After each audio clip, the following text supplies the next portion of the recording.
மிக கொடுமையான ஒரு நிகழ்வு நடைபெற்றிருக்கின்றது. சொந்த பிரச்சனையாக இருந்தாலும் பள்ளிக்கூடத்துக்கு உள்ளே நுழைந்து இது போல சம்பவம் நடந்திருக்கக்கூடாது என்கின்ற ஒரு எண்ணம் தான்.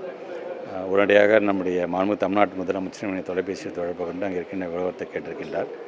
மாவட்டத்துடைய அமைச்சர் மாண்புமிகு உயர்கல்வித்துறை அமைச்சர் அந்த இடத்துக்கு இப்போ விரைந்து கொண்டிருக்கின்றார்.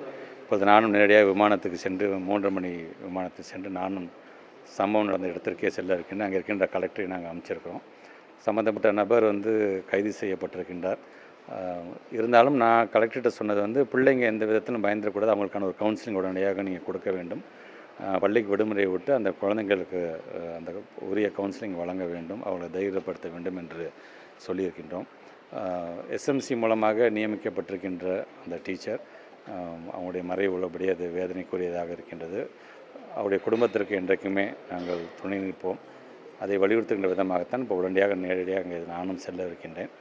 நடந்தது என்ன, உண்மையிலே நடந்தது என்ன என்கின்ற அந்த விவரத்தையும் நம்முடைய மாவட்ட ஆட்சியர் மூலமாக தெரிந்து கொண்டு முழு விவரம் வந்தது பிறகு அங்கேயும் நம்முடைய பத்திரிகை துறை ஊடகத்தை நண்பர்களை சந்தித்து நான் அந்த விளக்கத்தை நான் இப்போ நீங்கள் சொன்ன மாதிரி ஆசிரியர்கள் எப்போதுமே எங்களிடம் கேட்குறது இந்த பணி பாதுகாப்பு என்று சொல்லிக்கிட்டே இருக்கிறாங்க.